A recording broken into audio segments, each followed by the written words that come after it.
Om Swastiastu, nama saya Ewe Andian Andika, NIM 2019-013-0020, Prodi Teknik Sipil. Di sini saya akan menjelaskan penetapan harga atau pricing.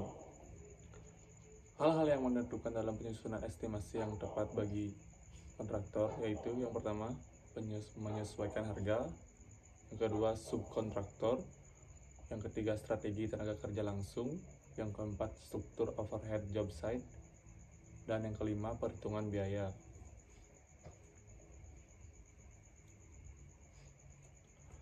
Produktivitas tenaga kerja langsung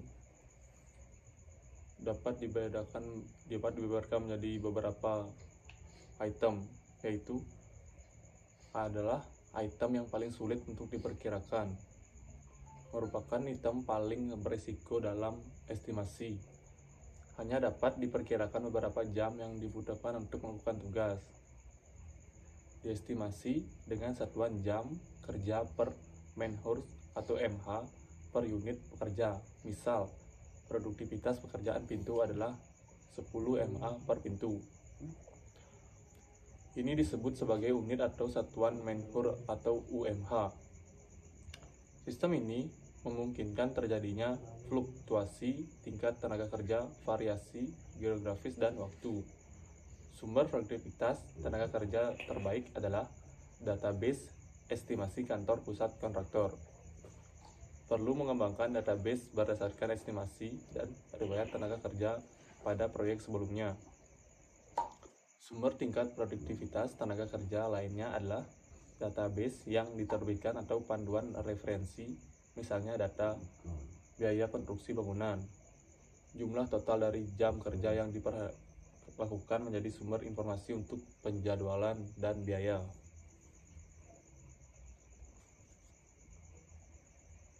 Tingkat upah kerja ditentukan oleh yang pertama, perusahaan tempatnya bekerja, lokasi kerja.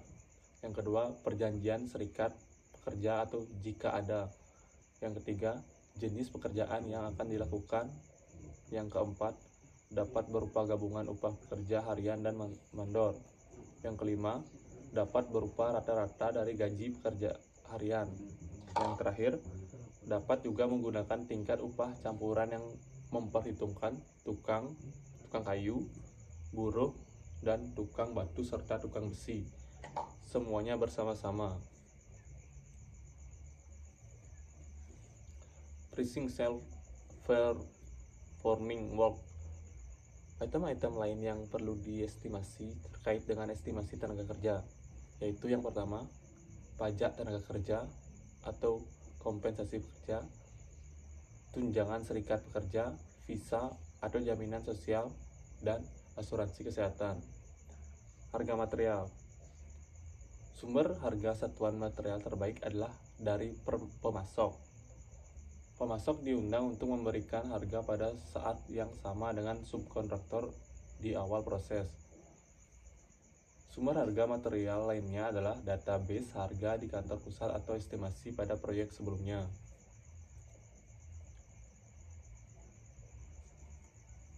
Yang selanjutnya, penetapan harga pekerjaan yang disubkontraktorkan, yaitu yang pertama, sumber harga subkontraktor terbaik adalah berasal dari subkontraktor itu sendiri. Yang kedua, subkontraktor umum harus memperkirakan cakupan kerja subkontraktor di dalam perusahaan untuk menyempurnakan anggaran kasar atau awal dan memeriksa kewajaran tawaran subkontraktor yang telah diterima. Yang ketiga, estimasi GC. Kontraktor pusat untuk pekerjaan subkontraktor ini disebut sebagai perankingan besaran estimasi. Yang keempat, kontraktor dapat menolak atau menerima penawaran dilihat dari estimasi awal kontraktor. Yang kelima, setelah kontraktor atau GC mendapatkan harga penawaran terendah dari subkontraktor, maka estimasi GC harus diganti dengan harga subkontraktor tersebut. Dan yang terakhir, perlu dibuat tabel spreadsheet penawaran untuk membantu dan dalam menganalisis perbandingan penawaran yang diterima dari subkontraktor dan supplier material pada saat pelelangan. Job site general condition. Gaya kondisi umum job site proyek bersifat khusus. Estimasi kondisi umum job site tergantung pada durasi pelaksanaan, sehingga harus memiliki gambar tentang durasi konstruksi proyek. Diperlukan jadwal internal untuk mendukung persiapan estimasi kondisi umum job site. Proses untuk menyiapkan rangkuman jadwal kegiatan adalah sebagai berikut. Yang pertama, memanfaatkan pengalaman masa lalu. Yang kedua, estimasi jam kerja langsung. Yang ketiga, menghimpun masukan dari pengawas atau pelaksanaan proyek. Yang keempat, tim proyek dan membuat jadwal secara kasar berdasarkan usulan jam-jam kerja, kompleksitas proyek, dan masukan awal subkontraktor dengan durasi dan pengiriman atau delivery.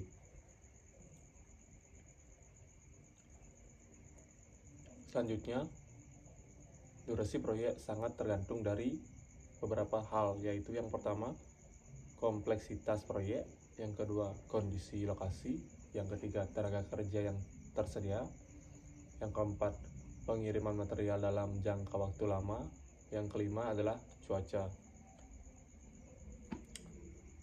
Rangkuman estimasi dapat dibeberkan menjadi 5 poin, yaitu yang pertama, sebuah rangkuman estimasi akan digunakan untuk mengumpulkan semua estimasi pekerja langsung, harga subkontraktor, kondisi umum, dan markup. Yang kedua, konsistensi membantu mengurangi kesalahan dan karenanya akan meningkatkan produktivitas dan keuntungan. Yang ketiga, harga yang sudah direkap selanjutnya diposting nilai pada lembar rangkuman estimasi. Yang keempat, di bagian bawah rangkuman estimasi didapat subtotal biaya langsung, biaya tidak langsung, dan biaya subkontrak. Terdapat serangkaian markup persentase biaya. Dan yang terakhir, di bagian bawah rangkuman estimasi, di bawah subtotal biaya langsung, biaya tidak langsung, dan biaya subkontrak, terdapat serangkaian markup persentase biasa. Rangkuman estimasi fee.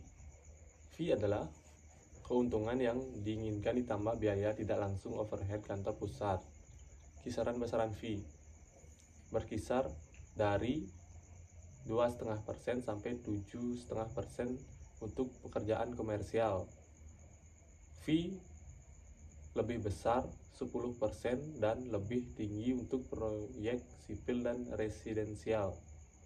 Kontraktor komersial yang lebih kecil biasanya membutuhkan fee yang lebih tinggi karena volume proyek tahunan mereka yang lebih kecil.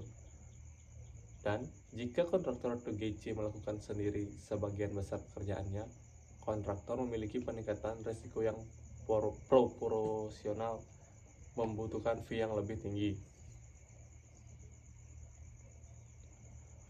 Demikian presentasi yang dapat saya sampaikan mengenai materi tentang penetapan harga atau pricing. Sekian presentasi dari saya ucapkan terima kasih. Om Santi Santi Santi Om.